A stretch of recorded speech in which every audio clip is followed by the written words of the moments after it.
Mga kapatid, at basic din mga kapatid, at same tayo mga kapatid. Ano ba yung pinagdaanan natin nung, di ba nung nakaraang araw sa bagyo?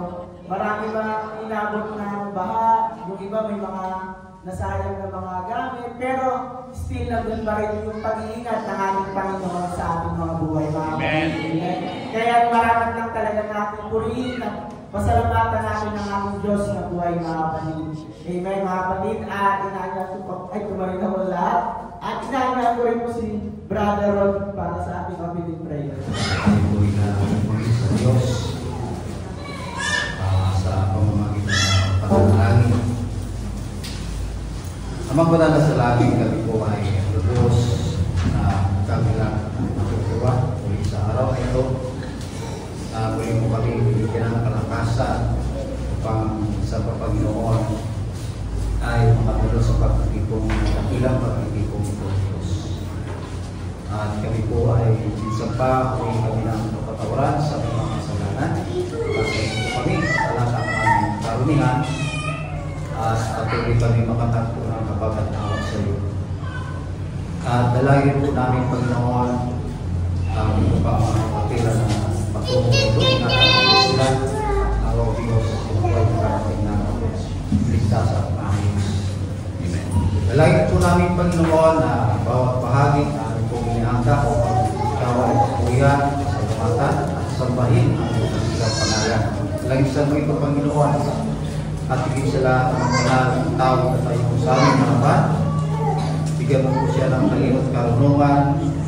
Ayan mo Panginoon ang iyong mga salita ay mamustawin sa kanyang bibig at magigyan mo rin namin Panginoon ang iyong mensahe para sa akin sa umaga sa araw nito Diyos. Ito po ang aming isang dalawin sa pangalan sa Kristo namin kapatid. Amen. Amen. Ang pag-ibig ng Diyos ay bago bawat araw. Amen? Amen. So sa mga ganito, alam po natin na iningatan tayo ng Panginoon sa isang linggo na lumipas at marapat lamang na ibalik natin ang papuri sa ating Diyos na buhay. Glory to Jesus.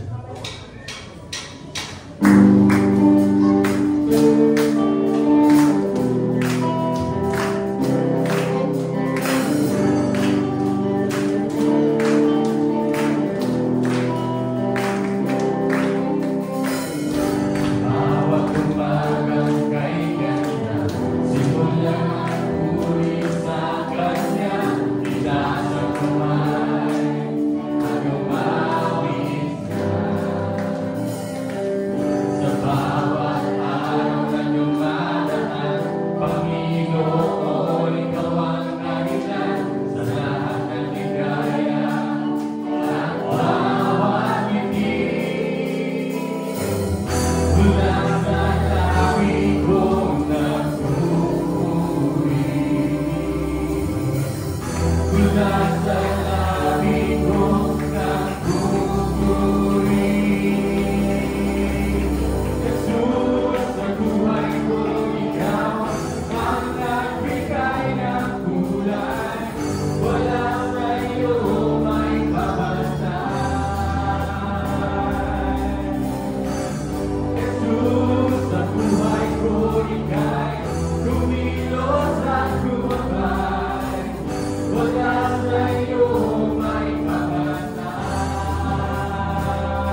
Jesus,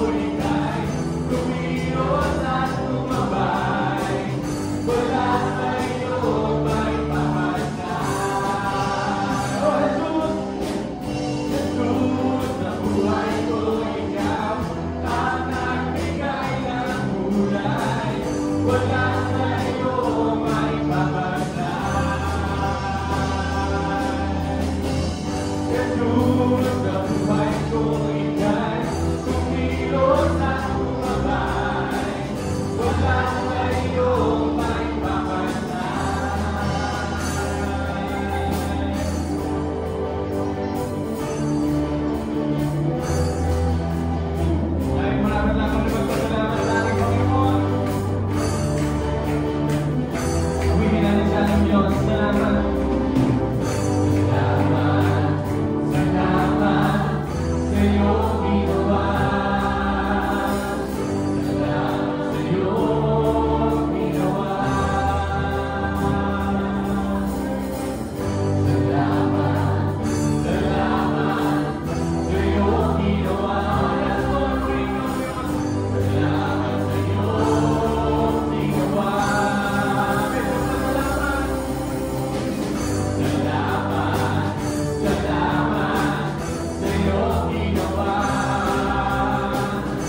buhay. Hallelujah. Purihin natin ng Diyos. Glory to Jesus.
lahat naman talaga tinamaan ng bagyong Enteng itong Rizal na ito, mga kapatid. Talagang tinamaan, mga kapatid.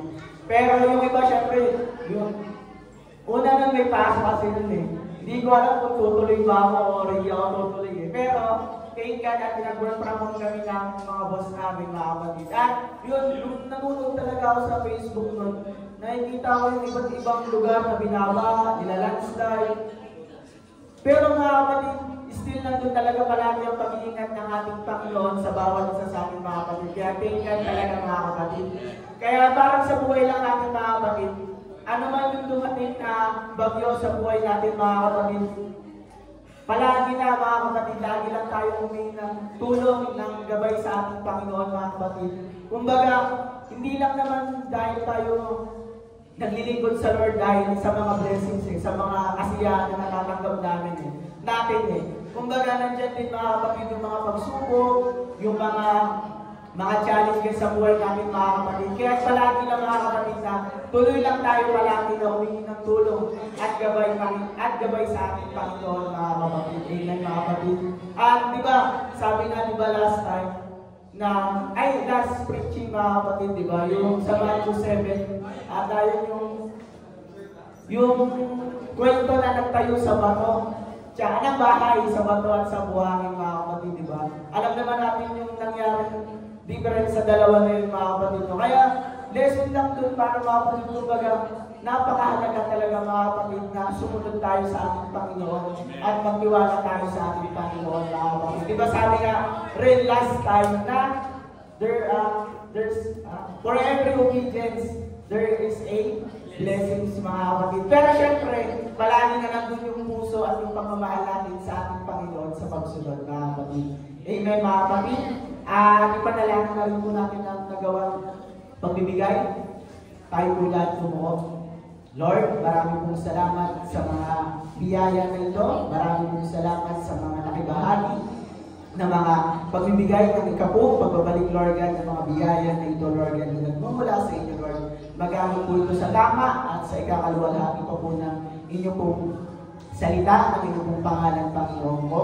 At ganoon na rin, Lord, na idalangin po namin, Panginoon ko, na i-bless niyo pa po, Lord God, ang mga hanap buhay, ang mga trabaho ng bawat isa sa amin. At palagi na, Lord, ay bigyan niyo po kami ng tamang puso at isipan, Lord, ng pagbabalik ng mga ito na kasiyahan at kagalangan na lahat ng ito ay sa inyo lang na nagmumula, Panginoon ko. Maraming pong salamat sa mga biyaya na ito at lahat-lahat na mataas sa papuri at pasasalamat ay tanging sa inyo lang, Panginoon ko. In Jesus' name, amen, mga kapatid. At hindi po sa pagtatagal, inaanyan po si Brother Galo para sa salita ng ating Panginoon. Salamat sa Panginoon. Nandun ang kanyang pag-iingat. Sa kabila ng mga trahedyang dumating, ay alam natin na ang Diyos pa rin ang may kontrol. Wala po tayong magagawa, subalit ang Diyos ay malaki ang magagawa para sa atin. Purihin ang Panginoon. Tayo pong lahat ay tumayo. Buksan po natin ang ating mga Biblia sa aklat ng Isaiah chapter 46. Babasahin po natin sa verse 3 hanggang 13.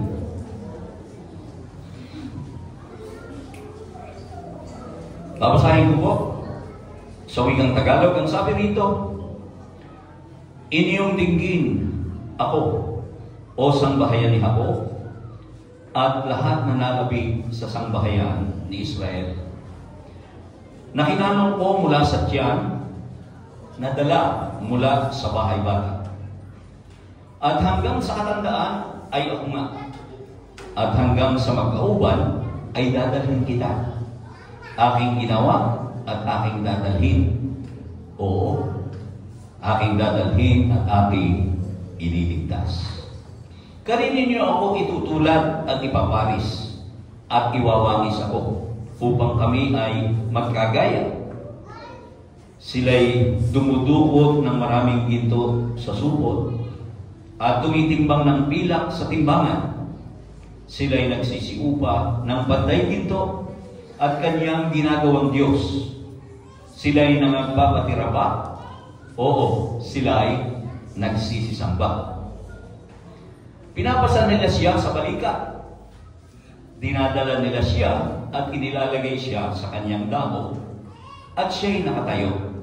Mula sa kanyang damo ay hindi siya makikilos. Oo, may dadaing sa kanya, gayon may hindi siya makasasagot o makapagliligtas man sa kanya sa kaniyang kabagabagan.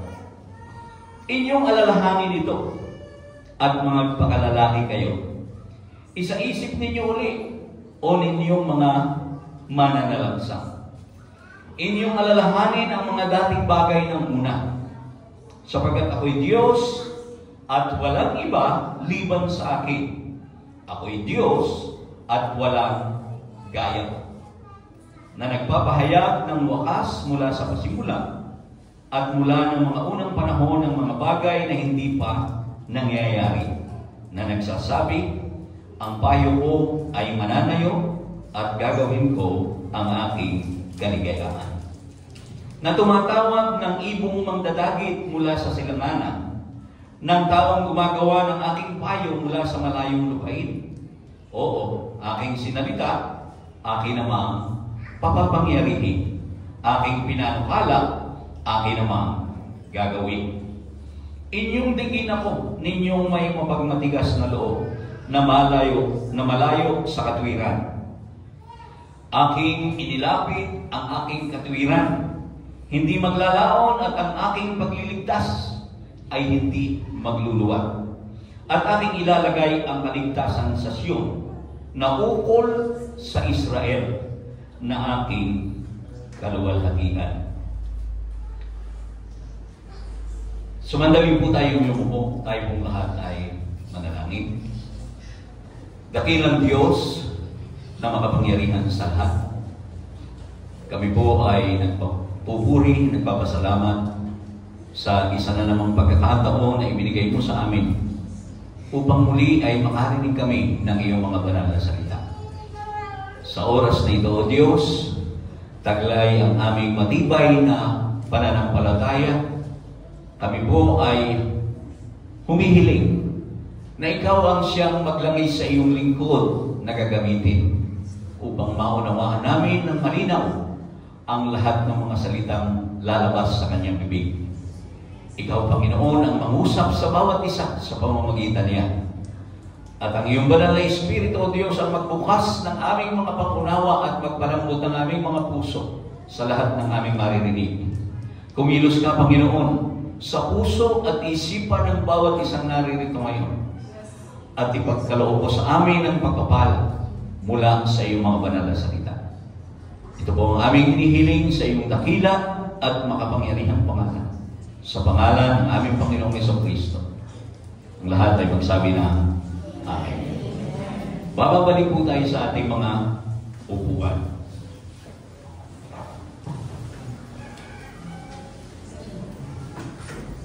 What kind of service am I called for?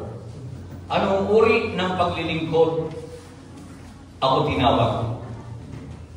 Anong uri nga ba ng paglilingkod tayo tinawag ng Diyos? Now, doon po sa ating binasa, mga kapatid, sa pamamagitan po ni Propeta Isaiah, ay nagsalita ang Diyos at pinaalalahanan ang mga Israelita kung paano niya sila iningatan mula pa sa pasimula. At patuloy na iniingatan at tuloy na iingatan.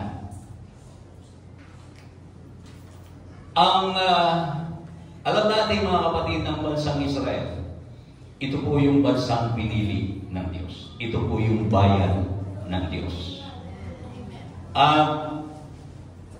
Mahal na mahal ng Diyos ang bansang Israel.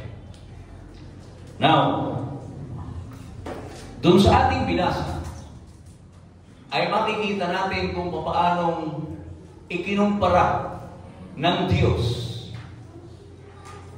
Ikinumpara niya siya doon sa mga Diyos-Diyosan o mga Diyos ng mga taga-Babylonia. At doon ay makikita natin na hindi po malayo sa ating kapanahunan yung naging kasalanan na ginawa ng mga Israelita. Sapagkat kung inunawa po natin yung ating binasa, ay makikita po natin na sinabi ng Diyos, sino ika kagaya ko? Hindi mo ako pwedeng ikumpara doon sa mga Diyos-Diyosan na sa pamamagitan ika ng mga ginto na kinuha, mga pilak, at pagkatapos sila ay nag-hire ng mga panday ginto upang gumawa ng kanilang Diyos. Na ang sabi ng Diyos na yon na kanilang ginawa ay inilalagay nila sa kanilang mga balikat sapagkat hindi naman nakakalakad. At ang sabi, inilalagay nila sa isang lugar na hindi naman ika nakikilos. At ang sabi noon, kung ikaw ay tatawag sa Kanya, hindi ka naman niya kayang iligtas. Sapagkat sinasabi niya na walang ibang Diyos liban sa Kanya na makapagliligtas. So makikita po natin mga kapatid, na ang Diyos ay nagpapaalala talaga sa mga Israelita. At yung kasalanan ng mga Israelita ito po yung pinakamabigat na kasalanan na kinagagalitan talaga ng Diyos. Isinusumpa talaga ng Diyos ang kasalanan kanilang ginawa. At yun po ay ang pagsamba nila sa ibang mga Diyos. Nais ng Diyos na sila ang sasambahin. Sapagkat isa lang naman talaga ang tunay na Diyos. Now, ang sabi niya doon sa isang talata, kayo ika ay magpakalalaki. Ang ibig sabihin, maging matibay kayo. Pagbalikan ninyo ika, the former days of old. Ang sabi niya, alalahanin niyo yung mga nakaraan. Sapagkat ang ating Panginoon, nung ang mga Israelita ay alisin niya sa pagkaalipin mula sa Ehipto, pagdating doon sa Mount Sinai sa pamamagitan ni Moses, ay nagbigay siya ng kaniyang mga kautusan. Doon po niya ibinigay yung kaniyang 10 utos. In the book of Deuteronomy chapter 5 verses 7 to 10 ay malinaw ang ating mababasa na ito yung unang 2 utos na sinabi ng ating Panginoon. Sabi niya, huwag kang magkakaroon ng ibang mga Diyos sa harap ko. Huwag kang gagawa para sa iyo ng larawang inanyuan na kawangis ng anumang anyong nasa itaas sa langit o nang nasa ibaba sa lupa o nang nasa tubig sa ilalim ng lupa. Huwag mong yuyukuran sila o paglilingkuran man sila, sapagkat akong Panginoon mong Diyos ay mapanipughuing Diyos, na aking dinadalaw ang kasamaan ng mga magulang sa mga anak sa 3 at sa 4 na salin ng nangabubuod sa akin. At pinagpapakitaan ko ng kaawaan ang libu-libong umiibig sa akin at tumutupad ng aking mga utos. Mga kapatid, ito po ang pinaalala ng Diyos doon sa mga Israelita. Doon sa mga panahon na yun na sila ay nasa pagkabihan. Sapagkat ang mga Israelita ay dinala ng Diyos sa pagkabihan, sapagkat sila ay sumamba rin, sila ay nakisama doon sa mga pagsambang ginagawa ng mga nation na nakakasakop sa kanila. At ang Diyos ay nagpapaalala sa kanila na kung sila ay magpapatuloy doon, hindi talaga magkakaroon ng kapayapaan. Bagkus,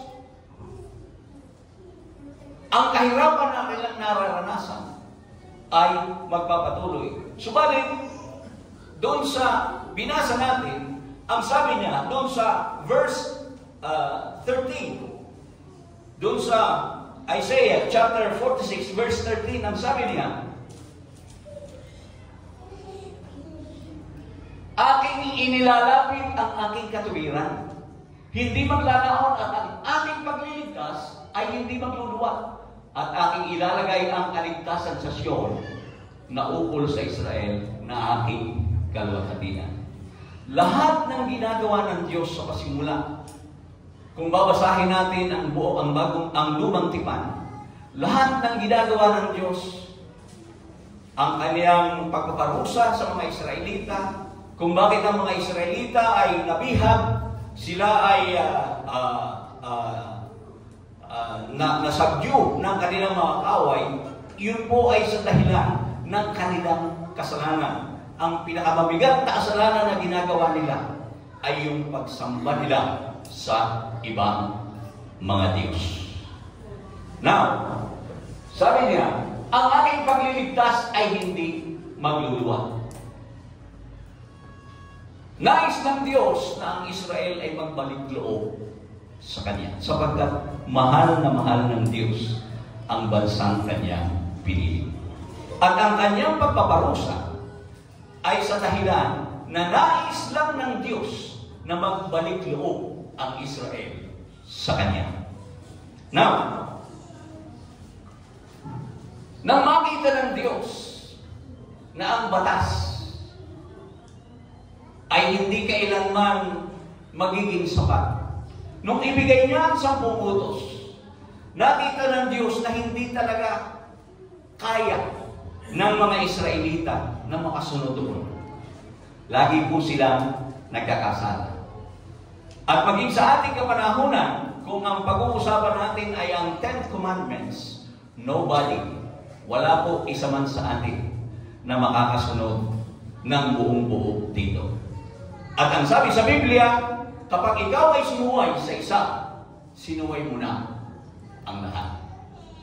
Ngayon, dahilan sa pag-ibig ng Diyos sa bansang Israel, siya po ay gumawa siya ng paraan para matupos o para ang Israel ay muling magbalik loob sa Kanya. At ito po ay sa pamamagitan ng bagong tipan, the New Testament of Grace. Dahilan doon sa batas ay hindi sapat, kinakailangan pumasok yung biyaya, yung bagong tipan, na yun po ang naging daan upang tayo na mga hintil ay maging partakers o maging kabahagi doon sa kaligtasan na inihahanda ng Diyos doon sa mga Israelita. So makikita po natin na lahat ng ginagawa ng Diyos sa pasimula, nakikita natin na talagang ang plano ng Diyos ay number 1, yung Kanyang bansang pinili.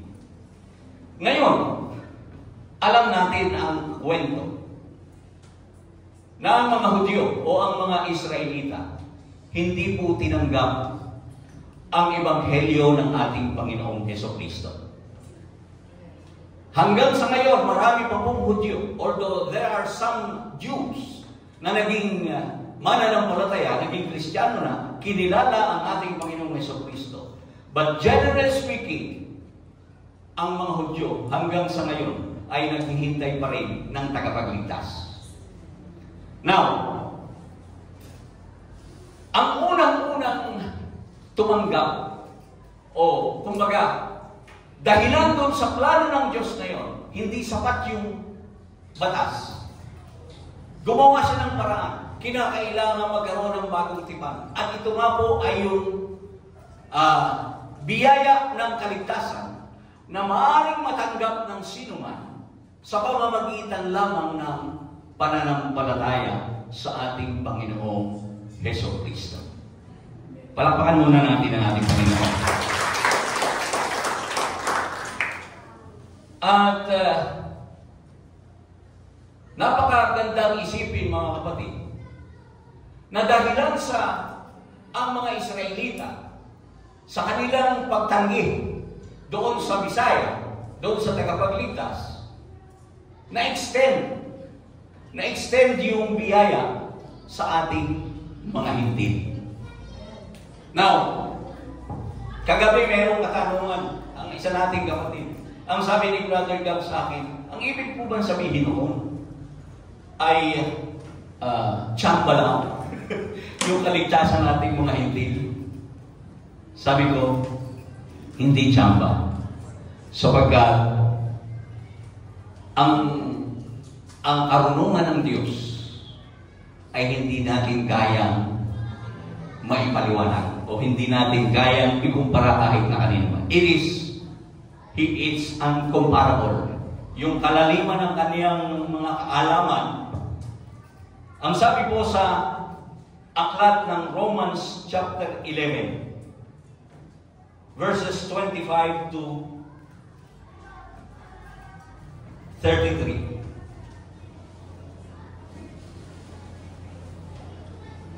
Okay. Pakinggan po natin itong mabuti. Sapagkat hindi ko ibig, mga kapatid, na hindi ninyo maalaman ang hiwagang ito. Baka kayo'y mga marunong sa inyong sariling mga haka na ang katigasan ng isang bahagi ay nangyari sa Israel. Yan. Kasi hindi tinanggap ng Israel ang Ebanghelyo. Hanggang sa pumasok ang kapunuan ng mga Hintil. Okay. At sa ganito'y, ang buong Israel ay maliligtas gaya ng nasusulat. Magbubuhat sa Sion ang tagapagligtas. Siya ang maghihiwalay sa hako ng kalikuan. At ito ang aking tipan sa kanila. Pagkalisin ko ang kanilang mga kasalanan, ang sabi niya, tungkol sa Ebanghelyo ay mga kaaway sila. Unawain po natin ito, mga kapatid, dahil sa inyo. Tungkol ka sa Ebanghelyo, mga kaaway sila dahil sa inyo. Bakit kaaway ng Ebanghelyo? Kasi hindi sila tumanggap sa ating Panginoong Hesukristo. Ngayon, dadapwat tungkol sa pagkahira. Ito po yung pinakamatindi. Tungkol sa pagkahira ay mga pinakaiibig sila dahil sa mga magulang.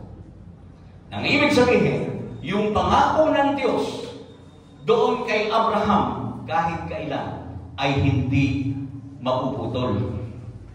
May pangako ang Diyos kay Abraham. At yung pangako niyon ay gagawin talaga ng Panginoon. Sapagkat ang mga kaloob at ang pagtawag ng Diyos ay hindi nagbabago. So, kung tayo ay naligtas, ang sabi, dahilan doon sa Ebanghelyo, kaaway sila ang mga Israelita, pero dahilan sa they were chosen, because of they were chosen, yung kanilang mga magulang na pinili, ang sabi roon, hindi magbabago yung pangako ng Diyos sa kanila. Now, sapagkat kung paano kayo ng nakaraang panahon ay mga masuwain sa Diyos, datapwat ngayon kayo'y nagagamit ng hawag sa pamamagitan ng kanilang pagsuway. Yan. Ang ganda nito eh. Nung sila ay sumuway, ang sabi, yung mga Israelita na pinili ng Diyos, nung sila ay sumuway, tayo, nagkaroon tayo ng kahabagan. Pumasok yung habag dahilan dun sa pagsuway. Gayon din naman, ang mga ito ay naging masuwayin ngayon. Yan ang sabi. Upang sa pamamagitan ng habag na ipinagkaloob sa inyo, sila naman magkamit ngayon ng habag. Tingnan ninyo yung karunungan talaga ng Diyos. Hindi siya mahahabag kung walang pagsuway na magaganap. At dahilan sa kanilang pagsuway, yung kahabagan na una naman nating tinanggap, ang sabi, ang lahat ay tinulong ng Diyos sa kasuwayan upang siya'y mahabag sa lahat. At ang sabi ni Apostol Pablo, o kalaliman ng mga kayamanan ng karunungan at ng kaalaman ng Diyos, o di matingkalang mga hatol niya at hindi malirik na kanyang magandaan. Napakaganda ng plano ng Diyos. Hindi po nais ng Diyos na sino man ay mapahamak. At hindi rin po aksidente na tayo ay tumanggap sa Ebanghelyo dahilan sa pagtanggi ng mga Israelita. All of this are the plans of God. Yung plano ng Diyos, hindi sumapat yung batas, kinakailangan niyang ayusin para yung kanyang minamahal na Israel, yung kanyang bansang pinili, ay maganap o matupad yung kanyang ipinangako kay Abraham, kay Jacob, kay Isaac. Diyos ni Abraham, ni Isaac at ni Jacob. Lagi pong naririnig natin yan. Sapagkat sila po yung mga tinitingnan ng ating Diyos. Sila po yung pinangakuan. Ngayon, hindi pwedeng mawala yun, kaya gumawa ng paraan ng Diyos sa pamamagitan ng muli nang siya ay magkatawang tao sa katauhan ng ating Panginoong Jesucristo para tayo iligtas sa ating mga kasalanan. Na-extend po yung habag sa atin. Na-extend. Sapagkat mayroong pagsuway na nangyari. Na ganoon din, tayo na mga hintil ay nasa panahon din naman ng kasalanan bago tayo nakakilala sa ating Panginoong Jesucristo. Can you say amen? Ngayon, ang sabi dito, kapag babasahin po natin yung buong aklat ng Roma, nangyari ang bagay na yan, na ang mga hintil na hindi naman tunay, kumbaga sa isang tunay na puno ng olibo, sila ay mga olibong ligaw. Pero ikinabit doon sa sanga, gaano pa kaya yung tunay na mga sanga ang ilalagay doon sa puno? Sapagkat hindi naman yung sanga kung hindi yung ugat ang nagkakandili sa lahat. So ang Diyos mismo ang kumokontrol ng lahat. Ngayon, plano ng Diyos na magkaroon ng pagsuway, kinulong lahat sa pagsuway para pumasok yung biyaya sa lahat sa atin. At ang sabi sa Biblia, tayo na mga tumanggap sa Panginoon, we are called now spiritual Israelites. Amen. At ang sabi ng ating Panginoon, all Israel will be saved. When He say, all Israel will be saved, ang ibig sabihin nun, the physical and spiritual Israel, sila po yung mahal ng Diyos na siyang pinlano niya upang iligtas tayo sa ating mga kasalanan. Palakpakan natin ang ating Panginoon. Spiritually, we are heirs of the promises of God. Ang sabi ko sa ating awit, mga pangako mo,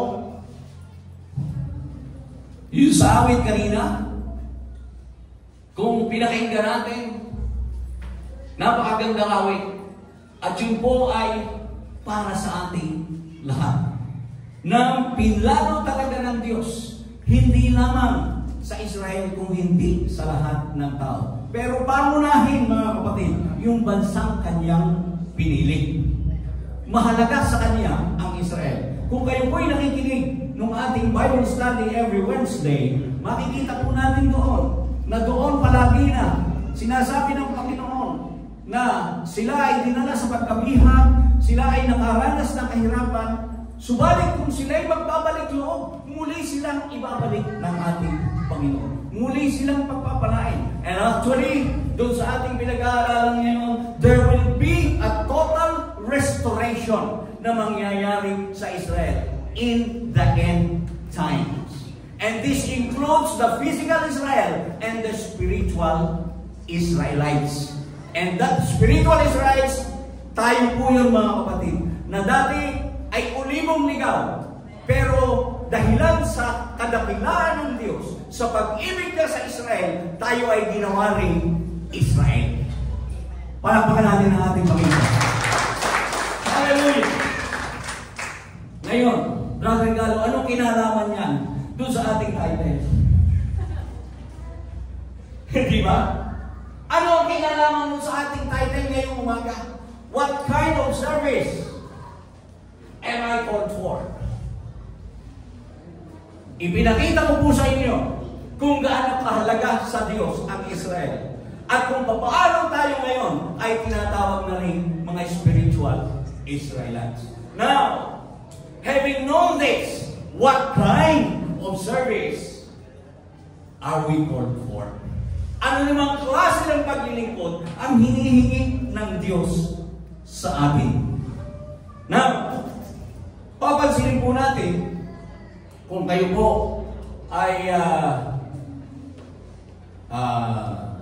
kumbaga mapagmasid, kung kayo ay talagang nag-o-obserba sa mga nangyayari sa ating kapanahunan ngayon. Ang mga nangyayari sa ating kapanahunan ngayon ay hindi na mga simpleng mga bagay.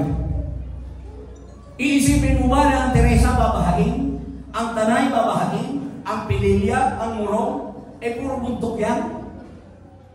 Iisipin ba ninyo yun? Doon po yung isang kaibigan ni Brother Dingdong, 44 years. Ngayon lang sila nakaranas ng paha. So makikita po natin na ang lahat ng yan ay hindi kaiba doon sa ginawa ng Diyos sa bansang Israel.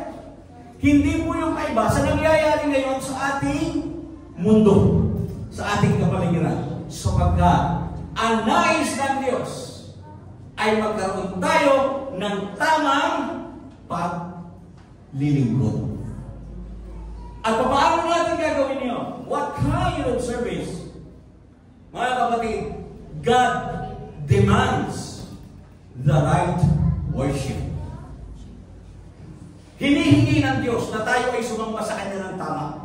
John 4:23 to 24.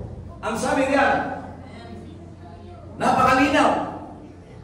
Sinasabi ka, datapot dumarating ang oras. At ngayon nga, nasasambahin ng mga tunay na mananamba ang Ama sa Espiritu at katotohanan. Sapagkat hinahanap ng Ama ang mga gayon na maging mananamba sa Kanya. Sino raw po yung hinahanap ng Ama? Yung mga tunay na mananamba. Okay.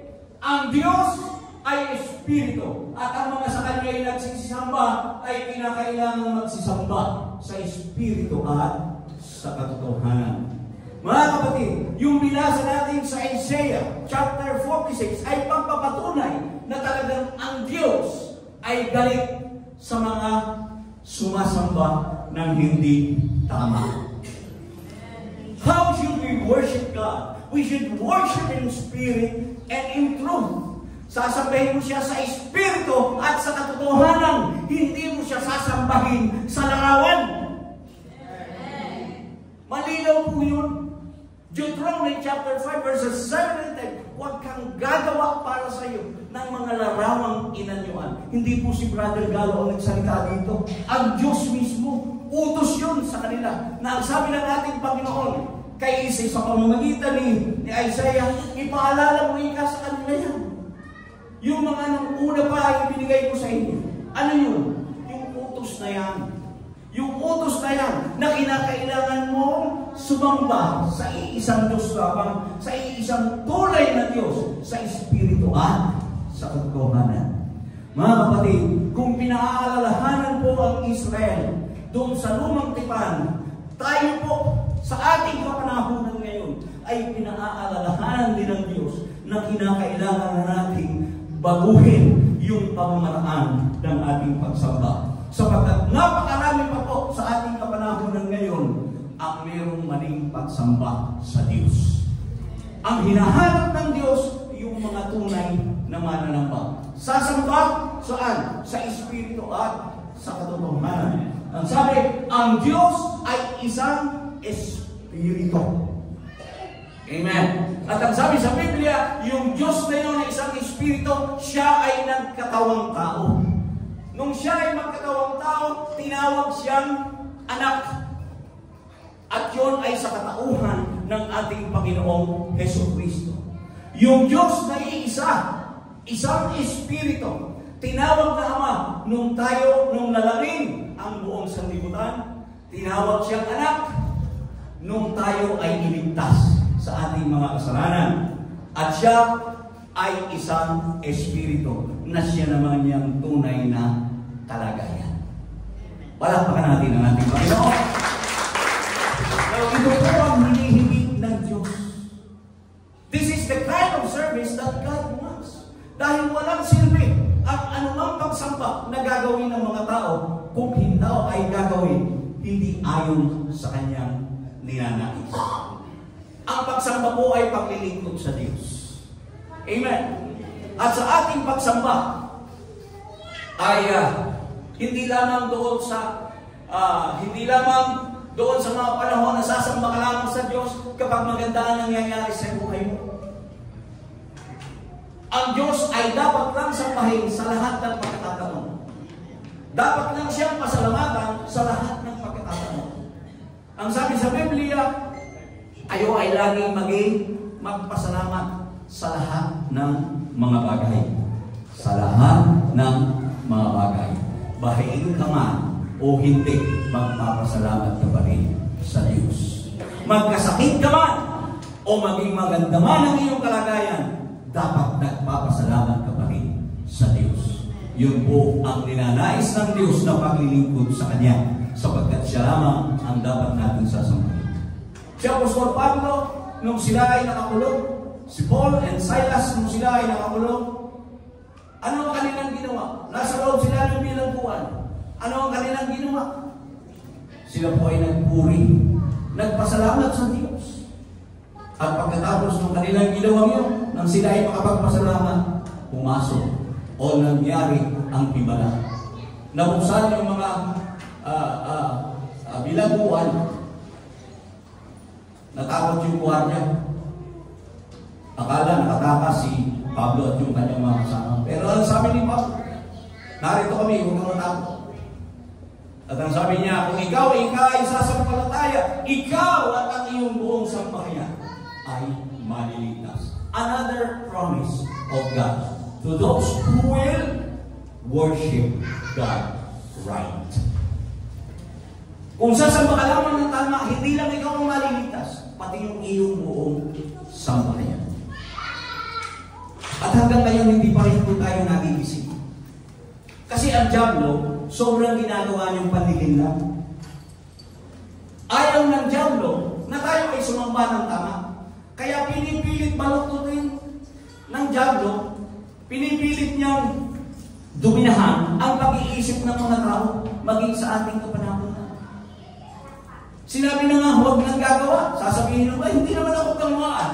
Binili ko nga yan eh, hindi ako gumawa. O, di ba? Yung iba, hindi nga naman siya gumawa, pero bumili. And you can just imagine, mga kapatid, just imagine that. Yung sinabi doon sa Bible, gumawa ng Diyos-Diyosan niya. Inilagay niyo sa isang sulok. Inayos. Pagkatapos doon siya lumuluhod. Doon siya sumasamba. Pag-isipan niyo mga kapatid, logically, gamitin natin ang kaunting utak. Gamitin natin ang kaunting kaalaman. Hindi nga maalakad yan. Pagkatapos, diyan ka nakaharap. At diyan ang hinihingan mo ng tulong. Na sa katotohanan, ito po ang ginagawa ng napakarami pa rin mga tao sa ating kapanahonan. Ilang mga piyesta ang nagdadaan na meron silang pasal-pasal.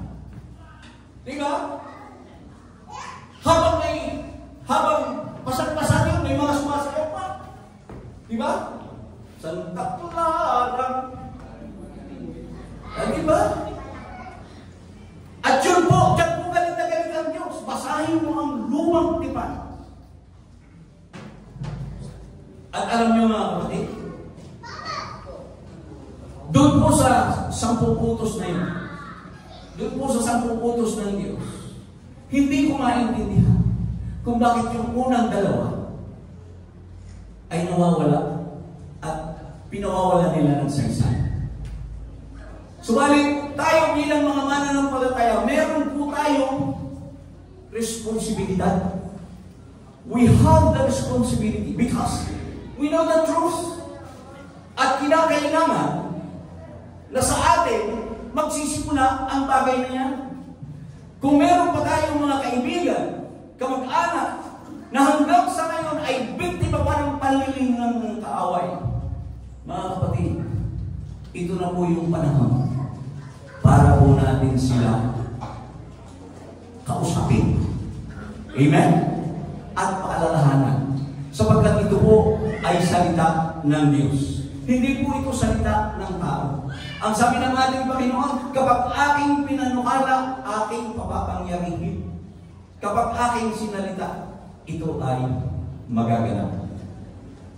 Now, really, ang sabi po doon sa Matthew chapter 22, 37 to 39, ito po yung dalawa ang dakilang two great commandments.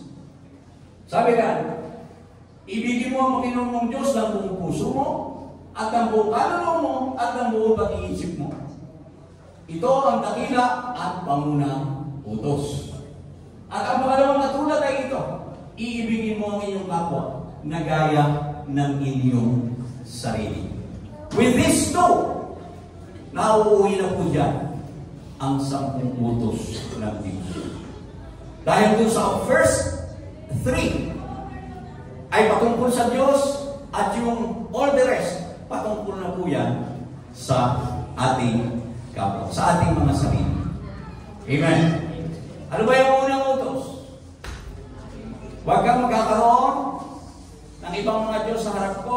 Huwag kang gagawa para sa iyo ng mga larawang inanyuan. Igagalang mo ang ipagingilin mo ang Sabat. O, diba? Pang-apat, honor your parents, your father and mother. Diba? Pagkatapos, huwag kang papatay, huwag kang mamangalo niya, huwag kang nanakaw, so on and so forth. So lahat ng yan, sinamarize ng ating Panginoong Jesucristo. Love God with all your heart, with all your mind, and with all your soul. So ito po ang klase ng paglilingkod, nininarais ng Diyos. What kind of service that God demands us? He demands the right worship, and He demands total obedience. Mga kapatid, we have already discussed for the whole September, the whole August, we already discussed all the things about obedience. Now, dito po sa dalawang ito, what kind of service does God expect from us? He expects us to have the right worship. And God wants our total obedience. Dito lang po mga kapatid, tapos na. Susunod ka. Kung gagawin natin ito, total obedience. Yung pagpupuri mga kapatid, nais ng Diyos yan. Yun ang gusto ng Diyos na tayo ay laging nagpupuri, nagpapasalamat sa Kanya. Amen. Kahit nasa anong estado tayo naroon, huwag natin kalilimutan ang bagay na yan. At alam niyo, totoo yan. Kumikilos ang Diyos kapag nakita niya na ikaw ay sumusunod sa Kanya. Sabi nga, for every obedience, there will always be a blessing. And for every disobedience, there will always be judgment. Hindi talaga pwedeng mawala yan. Now, ano ang kailangan sa atin? Anong ini-expect ng Diyos sa atin? Total obedience. At magagawa ko lang yan kapag kapag buong buo ang pag-ibig mo sa Diyos. Buong puso, buong kaluluwa, buong pag-iisip. Doon yan nagkakaroon ng question. Doon tingnan ninyo si Job.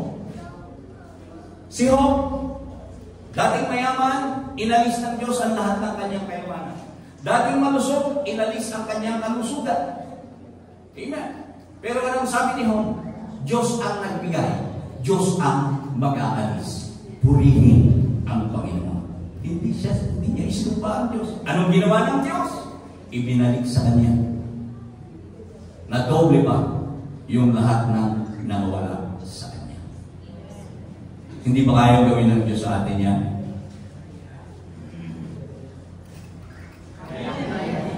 Kaya. Kung tayo ay talaga susunod at sasamba ng tama sa Kanya. Alam nyo, akala lang natin, nasa isentro lang tayo dun sa mga imahin, dun sa utos ng Diyos about idolatry. Kung minsan, doon lang tayo yung nakasentro, huwag kang lalawa, mga larawang inanyuan. Hindi. Alam nyo ba, na kahit anong bagay na pangunahin sa buhay mo, that's idolatry. Kapag pinahan mo ang asawa mo, more than God, that's idolatry. Hindi ko po sinasabing isumpanin niyo yung mga asawa ninyo. Hindi. Ang sinasabi ko, mas mahalin mo ang Diyos kaysa asawa mo. Bakit? Pag nawala yung asawa mo, may Diyos ka pa. Pwede ka pa rin bigyan kahit ilang pang asawa. Joke lang yan, mga kapatid. Subalit, ano ang kailangan mo? Kailangan mo muna sumunod. Amen? Kailangan mo sumunod sa Kanya. Gusto mong pagpalain, sumunod ka muna. Pero kung mananatili kang sumusuway, hindi talaga mangyayari yung kanyang mga pangako. Hindi talaga mangyayari. Sabi, lagi kang magpasalamat sa lahat ng mga bagay. Eh kung minsan tayo nagpapasalamat lang, pag may mabuting bagay na nangyayari sa atin. Amen? At kung minsan, pag hindi na maganda, nagiging biktima na rin tayo. Bakit ba nakakilala pa ako sa Panginoon? Nung hindi pa naman ako nakakakilala sa Panginoon, wala namang ganito. Bakit kung makakilala ako sa Panginoon? Meron nang ganito. Eh kasi nga, nung makakilala ko sa Panginoon, gusto ng Diablo na alisin ka. Diba? Kaya yung mga kapatid natin, totoo po yung sinabi, kapag nasa Panginoon ka, magiging maganda ang buhay mo. Totoo po yun. Bakit sumasama? Kasi yung Diablo pumapasok para alisin ka dyan. At pag nawala ka doon sa pananampalataya ngayon, at hindi ka na sumusunod, dyan mo na makikita na talagang darating na yung sumpa ng Diyos sa atin. So napakahalaga. Ano ang nananais?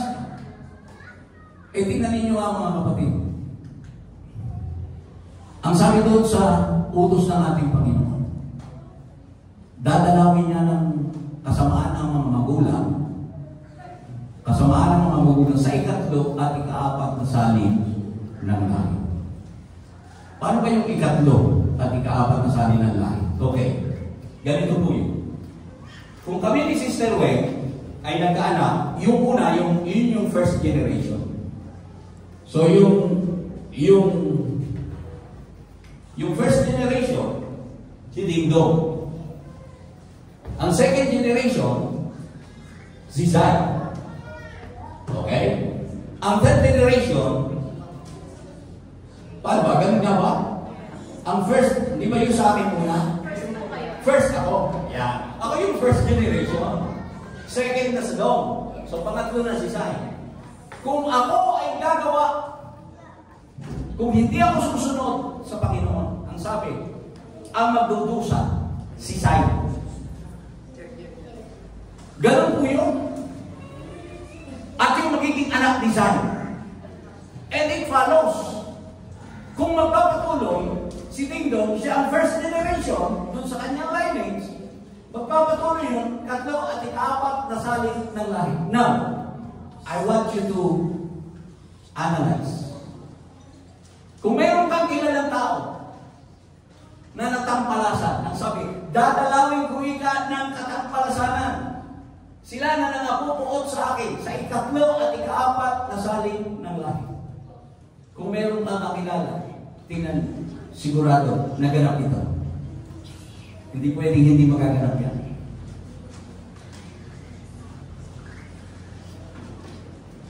Lately lang, mga kapatid, isang kamag-anak ko ang binawian ng buhay. At bago siya binawian ng buhay, napakahirap. Pero yung pong kamag-anak ko na yun, mabait. Napakabait. Matulong yun. Kaya lang, wala siyang tamang pagsamba.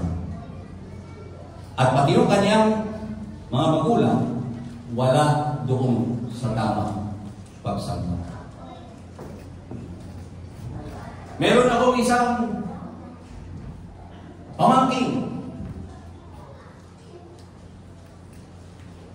Ang ganda lalaki. Bata pa. Pinatay ng tao. Rodriguez. Natampalasan. Sasabihin natin, doon ba i-akibat yun? Wala po akong makitang ibang dahilan. Sapagkat yung kanyang mga magulang, yung kanyang ay bawang sumasamba ng mali sa ating Diyos.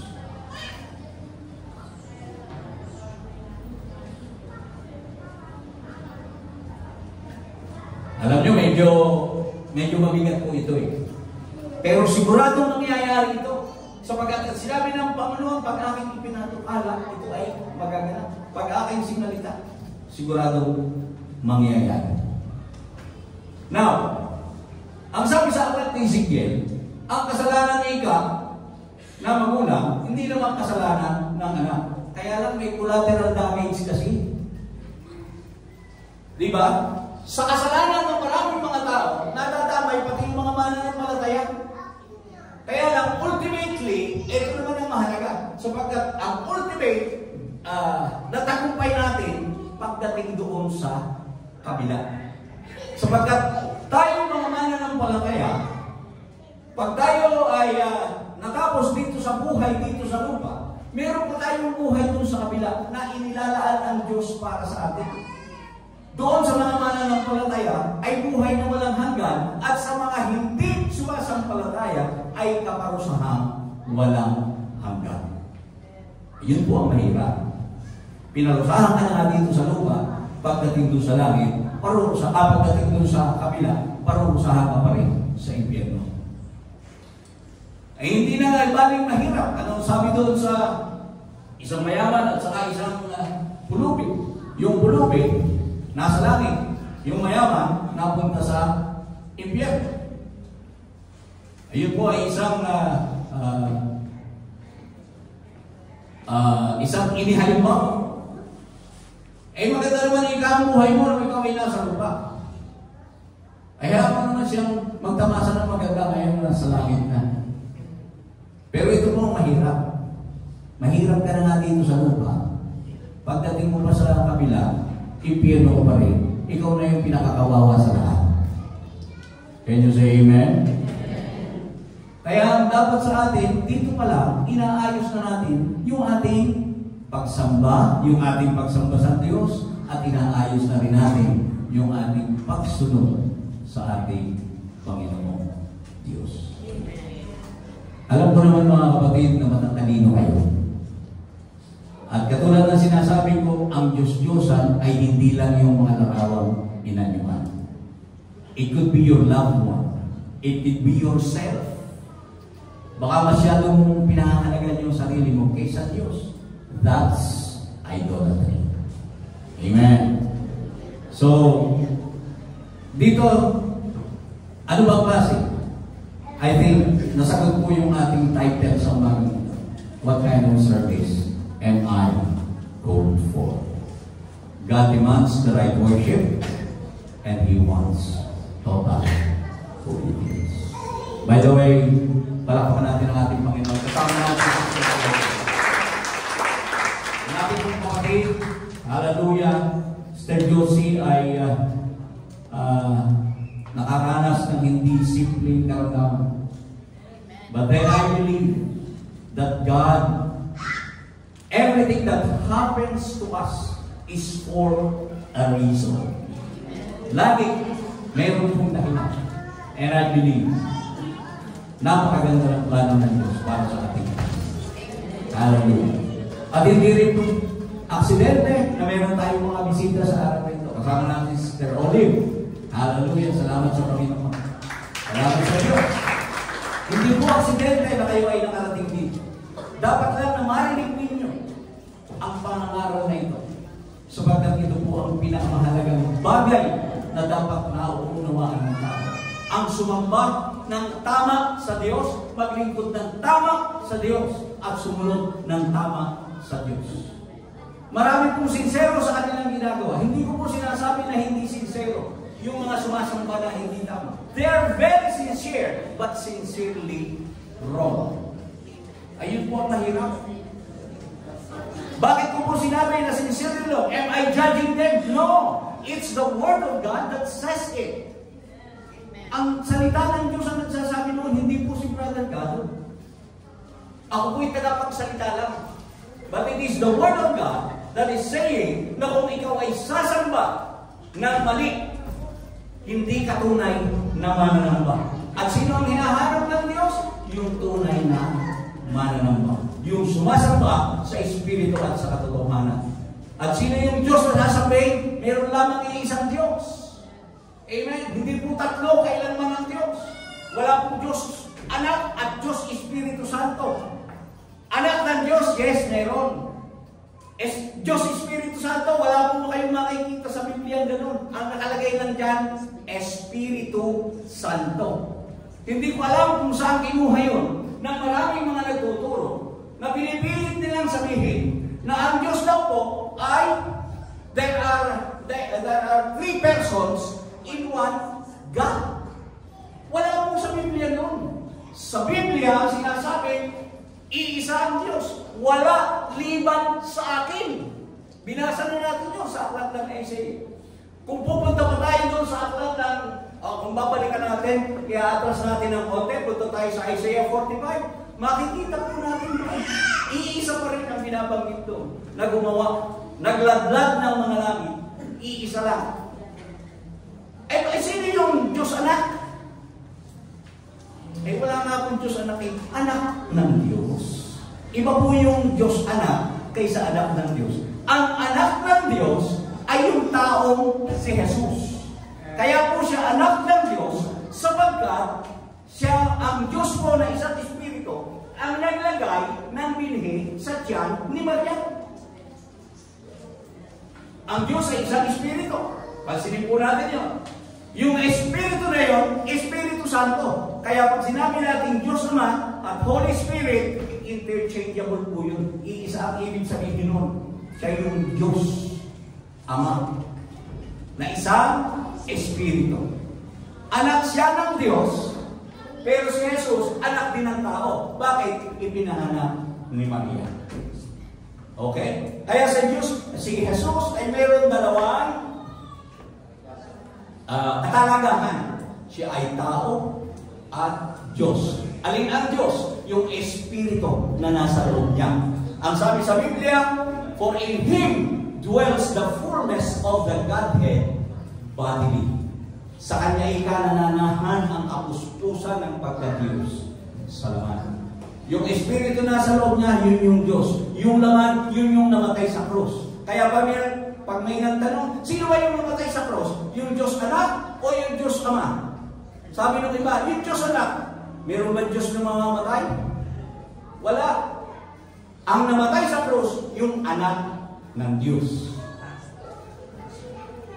Malinaw? Nauunawaan?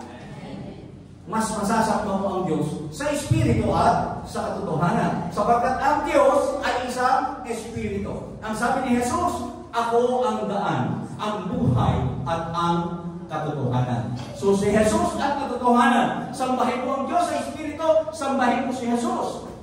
Sumasamba ka sa Espiritu at sa katotohanan. Sapagkat si Jesus ang pangalan ng nag-iisang Diyos na isang Espiritu. Palakpakan natin ang ating Panginoon.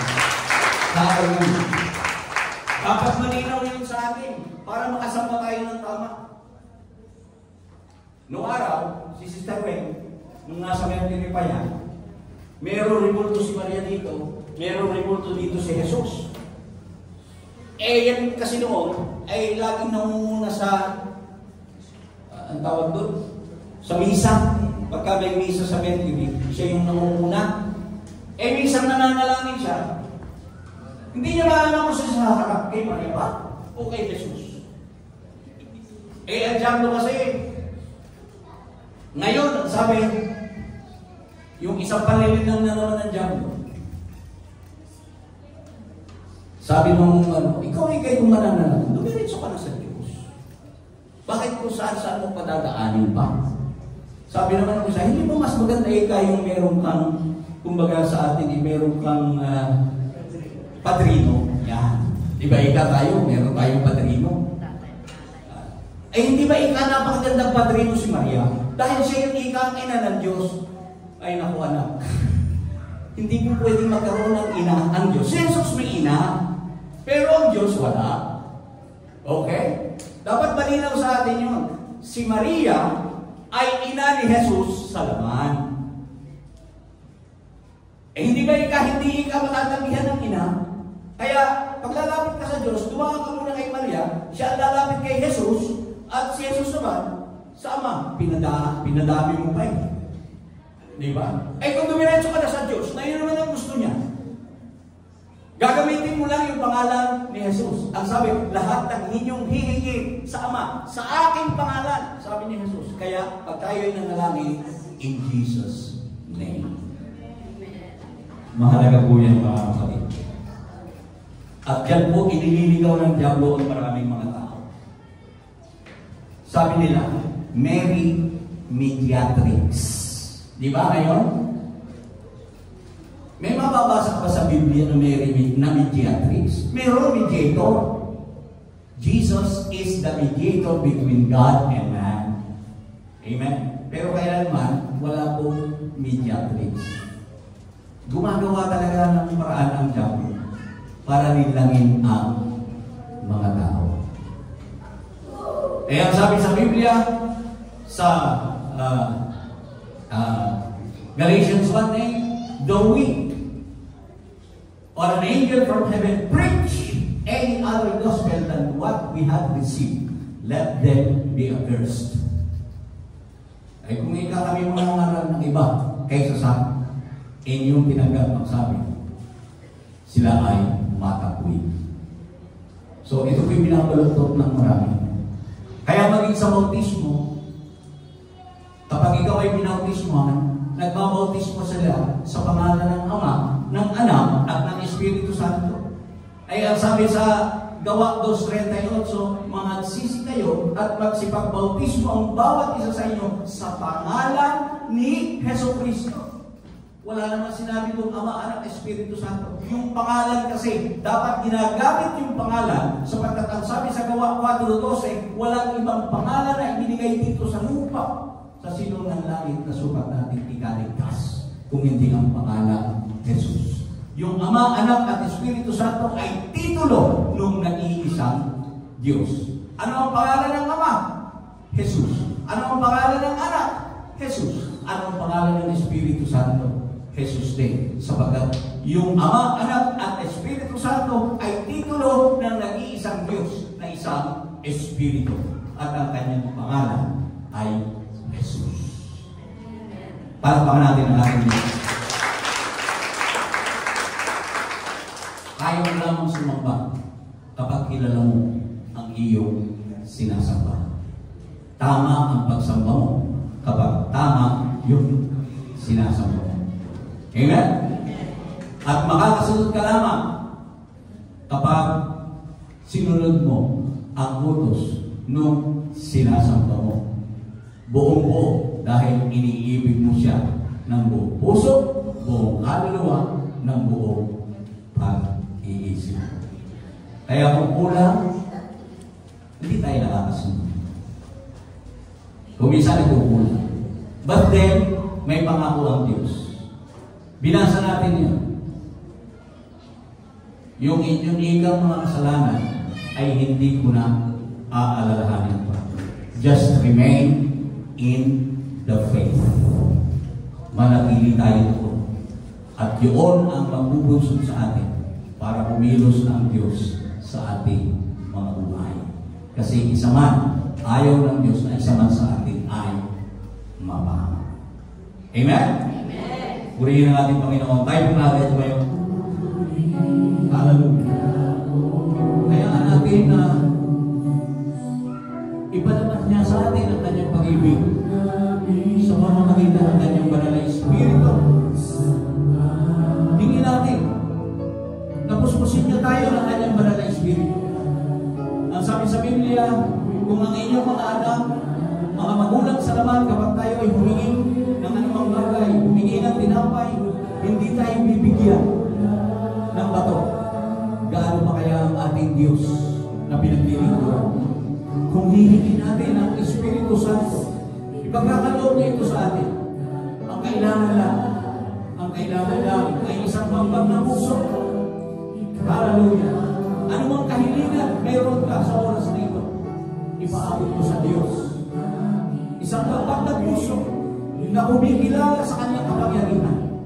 Isang mambag na puso na kumikilala sa kanyang kadakilaan.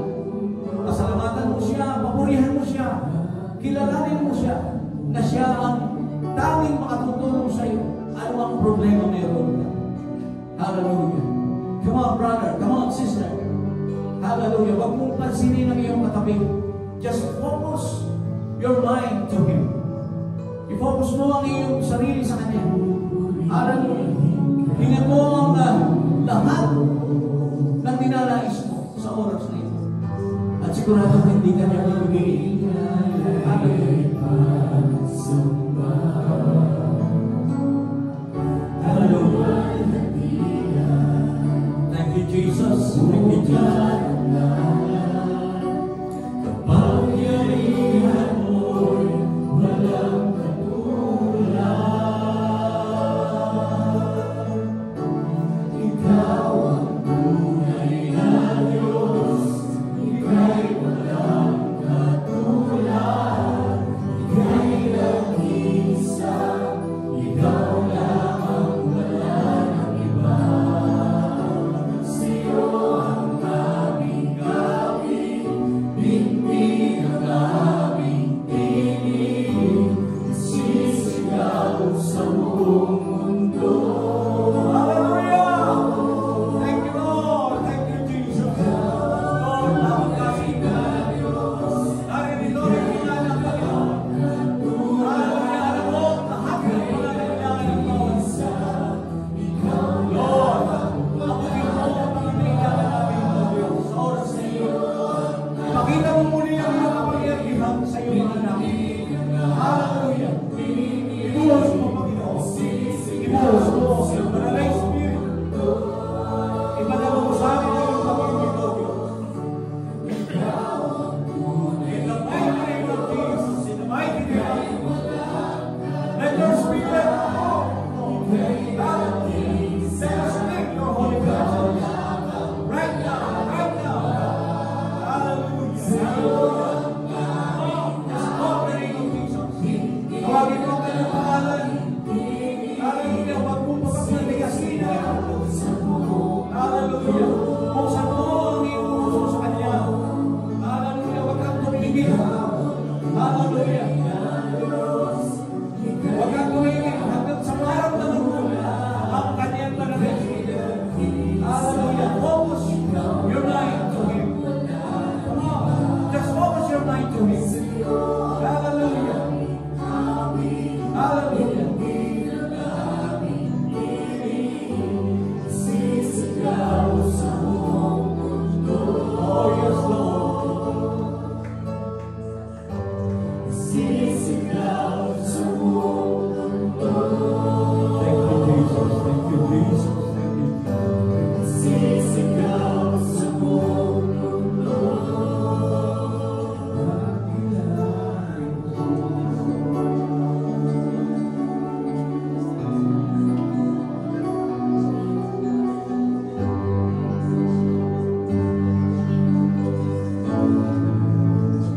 Tayo po lahat ay manalangin.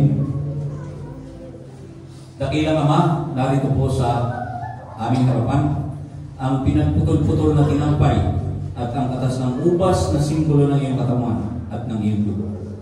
Panginoon, hinihiling po namin ang iyong pagpapaspas sa tinapay at katas ng ubas na ito.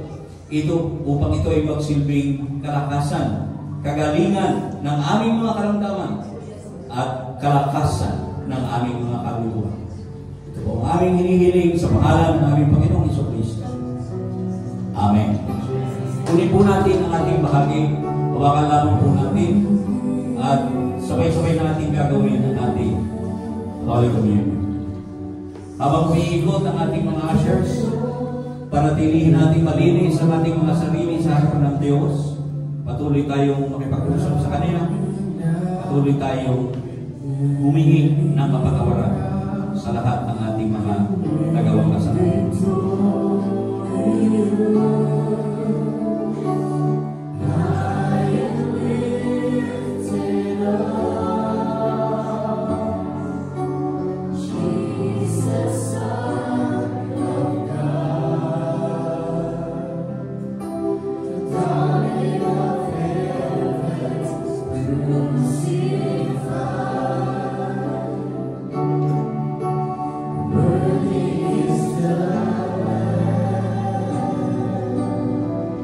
Sapagkat tinanggap ko sa Panginoon ang ibinibigay ko naman sa inyo na ang Panginoong Jesus ng gabing siya'y pagkanulo ay dumampot ng tinapay at nang siya'y makapagpasalamat ay kanyang pinagputol-putol at sinabi, ito'y aking katawan na pinagputol-putol dahil sa inyo.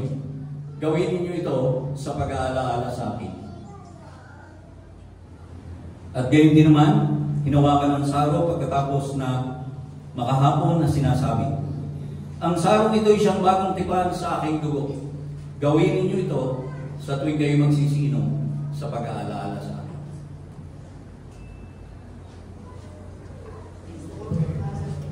Purihin ng Panginoon. Manalangin po tayo mga kapatid sa ating pagtatapos. Hallelujah. Salamat po Panginoon sa iyong kabutihan. Salamat po Diyos sa mga salita na naibahagi sa araw nito. Tunay nga Panginoon na ninanais mo na kami ay makapaglingkod ng tama sa iyo. Tunay nga Panginoon na kailangan namin na magawa ang bagay na ito sapagkat alam namin o Diyos na palagi na kami ay kulang at lagi pa rin magkukulang sa iyo. Subalit, salamat po Panginoon sa iyong mayamang kahabagan. Huwag mong tingnan ang aming mga kulangan, bagkus tingnan mo Panginoon ang lahat ng aming mga pangangailangan. At muli o Diyos, sa aming pasamantalang pag-iwan-walay sa araw na ito, kaya mong ang iyong pag-iingat, ang iyong patubay, ang iyong banal na Espiritu o Diyos, ang siyang sumama at pumatubay sa aming lahat. Ibalik mo rin kami, Panginoon, sa aming mga susunod na gawain na palagi na ay nagtatagumpay. Sa aming mga kapatid na hindi namin nakasama, anuman, nasaan man sila, Panginoon, anuman ang kanilang ginagawa, dalangin po namin ang iyong patuloy na patnubay at pag-iingat sa kanila. At nawa o Diyos sa mga susunod na panahon ay muli namin siyang makasama sa aming pananambahan sa iyo. Ito po ang aming samong at dalangin sa iyong dakila at makapangyarihang pangalan. Sa pangalan ng aming Panginoong Jesucristo. Amen. Amen. At tapos-tapusan mga kapatid, paalam na, magpakatibay kayo, magpakatatag kayo. Pagpalain ng Diyos ang inyong mga hanap buhay, pagkalingin ang inyong mga karamdaman, lutasin ang inyong mga problema, at ang kanyang biyaya, ang pag-ibig ng ating Panginoon ay sumainyo naman lahat. Tayo pong lahat ay magkamayan.